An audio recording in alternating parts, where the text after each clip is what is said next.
Hello there everybody, welcome back to the channel. Its-A-Mii here, and today we're doing our first game collection update for the new year, for 2025. It's been a great start for the new year for me. Picked up some older Nintendo games that I've never played before, we'll talk about that. A couple of Switch things, some thrifted games, as well as once more talking about my current Warriors obsession. I know you guys are probably sick to death of hearing about Warriors, but we'll be talking about all of that and more in today's video. So first up, we have 6 Nintendo Switch games to go over. Only one new release so far has actually come out that I was planning on picking up anyway in the new year. I pre-ordered this at Best Buy back when they were doing that buy 2 get 1 in like August, I want to say, maybe July. But we have the Day 1 edition, or sorry, the refined edition of Its-A-Mii, The Oath in Felghana. This is a remake of well, originally it was on PC, then it came to PSP, and now we have it on Switch as well as PS5. I picked it up on Switch though. I'm very excited to jump into this. Been just so busy with main channel videos covering Switch 2, but also just other stuff, so have not had time to pop this open just yet, but very excited to. I've heard it's only like 10 hours long, and I enjoyed Ys-10 Nordics quite a bit late last year, and I mean, this is an older game. This is more, this is certainly, it looks older. This is a much older game than Ys-10 Nordics. It's not a 3D action game. It's more of like a top-down perspective, but very excited to hop into this. Got pretty good reviews from what I've seen. I mean, I think if I liked Ys-10, I find it hard to believe that I won't like the older ones, even if they're maybe a little bit more clunky, a little bit more archaic. Like, if you like Ys, you like Ys, I think. That's kind of the vibe I'm getting from this franchise, so excited to check out that. I wish they didn't do this, though. I hate that Xseed always does these big box things because, you know, I'm going to have to open it up. Obviously, I'm going to open it up. I'll put the game on the shelf separately, but this big stupid cardboard, I guess it would be fine if this had the name of the game on it, right? Like, this would look fine on the shelf. The only way to have it in the box on the shelf is long ways, which obviously would be jutting out because I have pretty thin shelves. But this refined edition does come with the game, a diorama set, a CD soundtrack, a 4 postcard set, and a microfiber cloth. Yeah, I wish I could have just spent like $10 or $20 less and just gotten the game, but you know what? Marvelous, they got to do what they got to do. All of their games come in these stupid big boxes, and I am not a fan of it. So that's actually the only new release of the year so far, but I do have a couple more Switch games here. If you missed it at the end of 2024, I made a video going over my kind of collecting goals for the following year, for 2025, and how I kind of want to try to finish up Switch before the Switch 2 comes out. Like, I would like to finish up most of my like publisher sets, but also just franchise sets.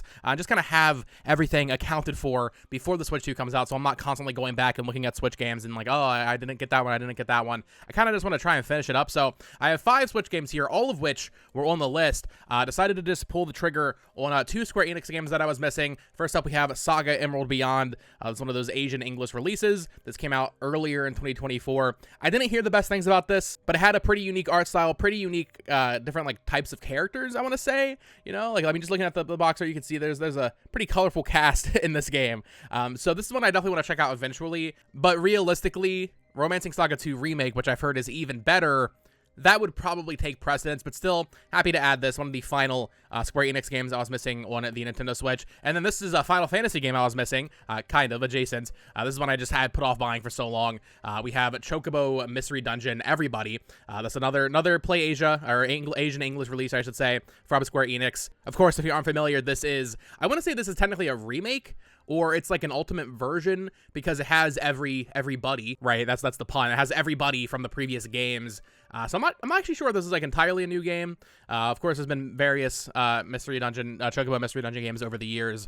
This is the most recent one. This was, I remember when this was announced. It was announced when they announced like every Final Fantasy game for Switch, but they led with Mystery Dungeon because obviously, I mean, let's be real, it's less interesting than a lot of those other things. But still very happy to add this to the collection. And with that, I'm pretty much done with Square Enix. I think I've seen a lot of comments on my videos about the Centennial case of the Shinjima story. I don't know anything about that game. I need to do more research, but that one does have a physical as well. And I think in Japan, if someone in the comments can let me know, how many games has Square Enix published for Switch in Japan and not worldwide? Because I know Spelunker Party is one. I don't know why Square Enix published that game. I'm just curious if there's anything else. I know they did the Power Wash Simulator Code in a Box. I don't care enough to get a Code in the Box, but I think I think for the most part, in terms of like all their core franchises with these two, I'm pretty much caught up on Square Enix now, which is pretty hyped, to be honest. This next one I'm excited to play in hopefully the near future. Currently going through and finishing up the entries of the series that I have not played. I talked about it in my backlog goals for 2025 video, but I decided to pick up the Switch version of Layton's Mystery Journey, Catriel and the Millionaire's Conspiracy. This is the deluxe edition. I don't know what the consensus is on this specific Switch port. I know the consensus on the game is not very strong. I know people do not love this game. This is the last one they released before Level 5 kind of went MIA for a while. It came out on 3DS, I want to say, in 2017, maybe even 2018, and then it got ported to Switch in 2019 to very little fanfare. I'm looking at the back of the box here. I guess there was DLC for this game. I don't know if that's just like the DLC puzzles they always do, as well as 50 new outfits. So I will play this on Switch, even if maybe the 3DS version is technically better. But either way, like, I'm halfway through Azure Legacy right now. I finished Miracle Mask earlier this month. I'll talk more about that in the games I played this month video at the end of January. But if Layton's Mystery Journey is like that much worse than these 3DS games, ooh, that's gonna be rough, because I don't think Miracle Mask is anything to write home about. Although Azure Legacy I'm enjoying so far, but we'll talk more about that later. And then finally, two more Switch games here. Another import game here. This was very cheap. It's like $15 free shipping on eBay, and I was like, you know what? Sure, because I think there's a download code in here that I can use on a Japanese eShop account, and then I get the games in English. And I don't have these on Switch, but we have the Devil May Cry triple pack from Capcom. I'm so annoyed that these didn't get a proper physical release. That's what I'm kind of saying. Like, Capcom will never do this, and I know people hate limited run, but it'd be cool. It'd be kind of cool if they went back and did like Resident Evil 0, or I guess it'd be Zero's on the cartridge, I think. So Resident Evil 1, or Resident Evil 5 and 6, or Revelations 2, or these Devil May Cry games. Like, go back and give these all individual releases. I will eat that up. But Devil May Cry, I finally picked those up on Switch. I had seen posts about this in the past, but I did some more research recently. I guess Devil May Cry 3 Special Edition on Switch is like the best version of the game. I'm not entirely sure what happened with this version, but apparently Capcom just went like ham when they were making the Switch version of Devil May Cry 3, and that's the next one I need to play. I finished Devil May Cry 1 and 2 on PS4 years ago, but next up is DMC 3, and that might be when I try to play this year. I mean, these games aren't super long, and Devil May Cry is a series I definitely want to be caught up on before inevitably DMC 6 is announced, probably in like a year or two, I'd imagine. I'm not quite sure how Capcom's internal structure is going right now. I think the Dragon's Dogma team is the team that made DMC, so I'm not sure if it's too soon to see DMC 6, but I mean, 5 was what, 7 years ago now almost? Oh my god, I feel so old saying that. I guess 6 years. It was 2019, so it's pretty old. It's getting there. So I want to catch up on DMC before the next game is announced. And then finally, I made a joke about this in my Switch backlog video that I want to catch up on. Decided to buy it. That is the Blob 2 on Switch. This game is not easy to find, or at the very least, it's not like a super expensive game. It just does not pop up. But I talked about how I already had the Blob 1, and I was like, do I need to get the Blob 2 on Switch, or should I just get it on Wii? Picked it up on Switch, so yeah, excited to play through both the Blob 1 and the Blob 2, hopefully this year. This one is co-op, it looks like, or at least there's some sort of multiplayer mode, so this is something where me and Olivia will probably mess around with it at some point in the near future. That is it for Switch, but real quick, let's go over all of my current Samurai Warriors pickups. Basically picked up every PS2 entry, I think. In fact, yeah, I think I have every Samurai Warriors on PS2 here. Spoiler alert, I will have a review for a new Dynasty Warriors game tomorrow on the channel. Actually, it might be at like 3 a.m. tonight, so stay tuned for that. If you want to hear my thoughts on a potentially new Dynasty Warriors game, hint, hint, nudge, nudge, definitely wait for that, and I would appreciate you guys watching that video. But yeah, Samurai Warriors, been going through, kind of just messing around with all these old Dynasty Warriors games, and of course, Samurai Warriors. I have not played as much of these yet as Dynasty Warriors. I was focusing more on Dynasty because obviously Origins was coming out, but we have 5 Samurai Warriors games here, and I love collecting these because they're not expensive games, and they look so nice all lined up on the shelf. Collector brain go burr. So first up, we have the first Samurai Warriors here on the PS2. Obviously, I won't go too in depth on these. Then we have Samurai Warriors Extreme Legends. I think this actually was one of the more expensive Warriors games overall, if I recall. But yeah, here we have Extreme Legends. If you don't know, Extreme Legends basically just DLC for the base game. Then we have Samurai Warriors 2. I actually had at some point I had a copy of this, and the disc, I checked the disc on my shelf. I think it was from Goodwill, and I opened it up. I was looking at the disc. I was like, whoa. This is really, really scratched up, so I got a cleaner copy of that. Samurai Warriors 2 Empires. First time we got an Empires entry in the Samurai Warriors sub-series. And then finally, Samurai Warriors 2 Extreme Legends, another one that I think was actually a little bit pricier comparatively to the other Warriors games. So happy to have all of these added to the collection. Just missing, I think, a couple of Warriors Orochi games now, and then of course PS3. I'm still missing quite a few things, but yeah, caught up basically. I'm caught up on Warrior stuff, and then the PS4 also. But those, I don't know why the PS4 stuff I was like less interested in, because I wanted to get more in like the pun intended origins of these games, like the really like the root of it all. So happy to just get this nice stack of Samurai Warriors games for the PS2 set. Next up, we have a few PS4 and one PS3 games that we thrifted over the past couple of days. Two of them are actually games I was like thinking about buying in the near future, so it just really worked out perfectly. I was like, oh, cool. I mean, this is awesome. So I already have Dark Souls 3 Day 1 edition. I bought that back when it came out with like the cool slipcover. It comes with a soundtrack. I think my copy came with like a pre-order keychain, but I did not have the DLC complete edition, and we just found this at Goodwill Outlet. So this was $1. This was $1.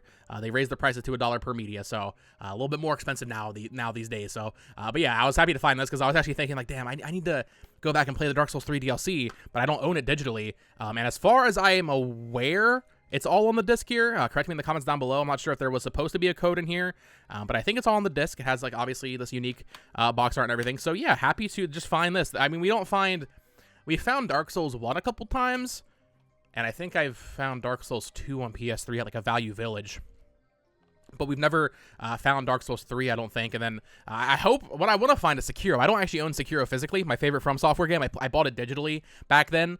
So I guess that's the only From Software like modern Souls game I'm missing now. So yeah, I need to get a physical copy of Sekiro, but I'm hoping we find that at a local thrift store. Next up, I did not have this one either. Mortal Kombat 10. Always wanted to play this game. I remember when it was announced back in like 2014. I want to say 2015 maybe. Thinking like, oh wow, because Mortal Kombat 9, the one that's just called Mortal Kombat on 360. I love that game as a kid. Love that game as a kid. And I really haven't played Mortal Kombat since. I played a little bit of 11, I want to say. When that came to PS5, but I've not gotten like into a Mortal Kombat game. And from what I understand, obviously outside looking in, you know, guys know I've been on a huge fighting game kick the past couple months. Mortal Kombat 10 seems to be the last one that was like universally loved. I know people like 11, and then Mortal Kombat 1 seems to be very not positive in the like hardcore Mortal Kombat community. I think Mortal Kombat 10 was the last one people were like really, really in love with. I could be wrong on that, but yeah, I'm excited to play through this and just, you know, check out the story mode, because the story mode in these games are like 2 hours long. So it's not like a big commitment to just check it out and just kind of get a little taste test going one out on that. This is a cool one to find. We actually just played it through the remake of this on PS5 earlier this year, and we found this, so very happy about that. But we have Brothers, A Tale of Two Sons from 505 Games. Of course, this was directed by Joseph Fares, who later did A Way Out, and of course, It Takes Two, and then of course now they're doing Split Fiction. This is the original PS4 version. I played this game on PS3 back in the day. I was very early on in the Joseph Fares hype train. I didn't know who he was back then, but I think it was on PS Plus or something, played it on PS3, and then of course years later found out who he was, found out the connection, and I can now say I've played every Joseph Fares game. So I'll talk more about Brothers Remake as well as A Way Out in the games I played this month video. But yeah, this is a cool one to pick up. And then last Thursday to pick up another one from Goodwill Bin, so another $1 here. Very cool to find this. I want to say I had this at one point. I don't know if I sold it or what. I was looking at my shelf. I didn't see it. Maybe I like gave it to a friend or something. I have no idea. But I thought on my shelf, so I guess I don't have it. Stickers all over it. Need to clean it up. But we have the Metal Gear Solid Legacy collection on PS3, which includes just every Metal Gear game. like actually up to this point, I'm pretty sure, except for like Metal Gear Acid, of course. I mean, looking at the back here, you get the two NES games, you get MGS1, you get the missions, the VR missions, you get Sons of Liberty, Snake Eater, MGS4, Peace Walker. I don't even know what is that called? Is that Band Destiny? I have no idea what that is. And yeah, this bad boy is on a 2-disc set. I guess disc 1 is just MGS4, and then the other disc is everything else. I guess actually, well, no, it looks like it's all on the disc, but there's a code in here. I'm not sure if the code. It looks like the code is for MGS1 maybe, and the VR missions. I'm not too sure. This would probably be expired. If not, I guess you can have the code. I'm sure that's probably expired, but yeah, cool thrifted finds this week for the pickups for the PS4 and PS3 collection. Now let's get into what I would say is currently every week I'm going through like some new little phase here. There's a noticeable gap in Nintendo games releasing this year right now because we don't know when the Switch 2 is coming out as of when I'm recording this anyway. So what I want to do is go back and just play a bunch of the freaking weirdo games. You know, there's a lot of weirdo Nintendo games that I've never played on GameCube, on DS, and on Wii. So I have a couple of GameCube games here, a couple of Wii games. Just, I'm trying to fill out my holes in my Nintendo knowledge, because frankly, everything released Wii U, 3DS, and after, I'm like 100% caught up on, basically, and that's actually not true, because I do have a 3DS game here, although it's not a Nintendo published game. I'm pretty much caught up on like modern Nintendo. I need to go back and fill in a little bit of those holes. There's not many games on Wii and GameCube and DS that I have not played at all. So I'm going to make an effort this year to try and just kind of patch it up a little bit. So we'll end the video on quite a few first-party Nintendo games. But first up, a game developed by Monolith Soft but not published by Nintendo. We have the Project Crosszone Limited Edition for the Nintendo 3DS, published by Bandai Namco. But yeah, this was developed by Monolith Soft. This is a tactics game crossover of the Capcom IP, the Sega IP, and the Bandai Namco IP. I think Project Crosszone 2 has Fire Emblem characters in it, which is interesting, but this is one I've always wanted to check out for years now, and there was a rumor a couple weeks ago that's probably not true about like a new one coming. I really doubt that's true, but either way, I was like, you know what, it's time I finally pick this up, give it a shot. I'm not sure how long this game is. I don't know if I'll get to it this year. Of course, I had to get the stupid cardboard physical big box edition, but yeah, happy to finally add this. Not that many 3DS games I'm really missing at this point, especially since Olivia got me Woolly World and Kirby's Extra Epic Yarn for Christmas. There's not much I'm missing for 3DS, so Project Crosszone, and then I'll probably pick up Crosszone 2 in the near future, kind of filling out those final couple of gaps in the 3DS collection. 2 DS games here, so we'll start off with this. Don't have the first game, never played the first game. I want to play the first game. I could emulate it, I suppose. Very expensive GameCube game, but there was a sequel on the DS, and I've actually, outside of the stupid 3DS eShop game, and of course the proper entry on 3DS, I guess, I've never played a proper Chibi Robo game. And I've heard that these games are pretty good. I think I will love Chibi Robo. I'm pretty sure when I play Chibi Robo on GameCube, I will love it. That game is just $300. So I'm not dropping that money on that right now. But I did pick up a copy of Chibi Robo Park Patrol, which, as you can see here, was at one point a Walmart exclusive. I think it was always a Walmart exclusive in the US. Got a very clean copy of this. This is really the only proper... I guess there's 2 Chibi Robo proper sequels, right? Because you have the base game on GameCube, then you have Park Patrol, and then there was a third game that was also on DS that was never localized. I'm pretty sure that is also a pretty proper Chibi Robo game. But yeah, I don't have much experience with Chibi Robo. I've played Ziplash, and I've played a little bit of Photo Finder from the 3DS eShop, but excited to check this one out. Not the cheapest game in the world, but certainly cheaper than its GameCube predecessor. But yeah, happy to add this. And the thing with a lot of these Nintendo games that I have not played, a lot of these weirdo games, no offense if you're a big Chibi Robo fan, these like lesser popular things, they're all really short. Like most of these Nintendo games I have not played, I have no knowledge of. They're really like short, like 4, 6, 8 hours. I think Park Patrol is maybe like on the upper end of like 10, but a lot of these games I have not played from Nintendo are so short that like it's really motivating me to go back and be like, hey, I've played all the long games from Nintendo. Let's go back and fill out all these little small games. And speaking of that, we have WarioWare Touched. Pick this up. I think I've played this game, but I'm not like 100% sure, because at some point, I think it was when My Nintendo first launched back in 2016, they had WarioWare Touched on there as like a DSiWare download. If I'm making this up, let me know, but I'm pretty sure that happened. And if that's the case, I definitely played at least a little bit of it, but I don't think I would have ever like really gone through it. I don't have any memory of it. And the WarioWare series is one I definitely want to get more into. And on that same note, moving into the Wii category, another Wario game I've never played is WarioWare Smooth Moves, which I've heard by a lot of people is like the best WarioWare game. Of course, Move It on Switch is basically a sequel to this with the Joy-Con motion controls. But yeah, I've never played WarioWare Smooth Moves. I love the hot pink, man. You don't see hot pink used for game box art very often, but this is just another one of those Wii games that I really never touched, really. I think, you know what's funny? This was actually the first issue of Nintendo Power I ever got. I think it was like 2007, I want to say. It had Wario holding the Wiimote on the cover. So I remember seeing this game when I was younger, but never picked it up. And look at this manual, man. That's an awesome manual. It's like a magazine. I love that. And once again, the great thing with like WarioWare is that those games are usually like really short. So I'm a little disappointed. I thought this would be multiplayer. It doesn't look like this is a multiplayer game, but it includes 200 frantic mini micro games. So excited to check out that. And then another Wii game here, one that I could have waited because there's a very real possibility these games come to Switch. But I'm not going to risk it, because the moment that they do come to Switch, The moment these come to Switch, the price of this will probably go down realistically.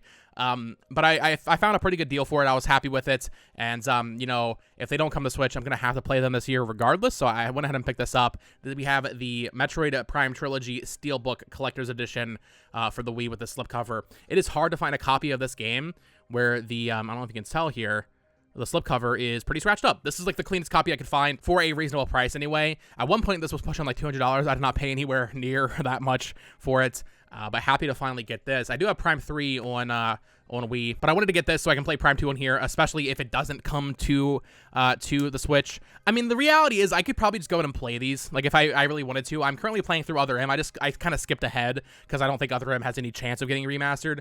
But yeah, happy to finally add this. And this is like one of the last major Wii games I would say I was missing. I don't have Rhythm Heaven Fever. That is one I do want to get because I had it when I was younger. I remember buying it for $1 at GameStop because no one bought it. So when they were clearing out Wii stock, it was like this weird niche game that no one cared about, and now it's like one of the most expensive Wii games. So I need to pick up that. But finally here, we have 3 GameCube games. Yes, 3 GameCube games.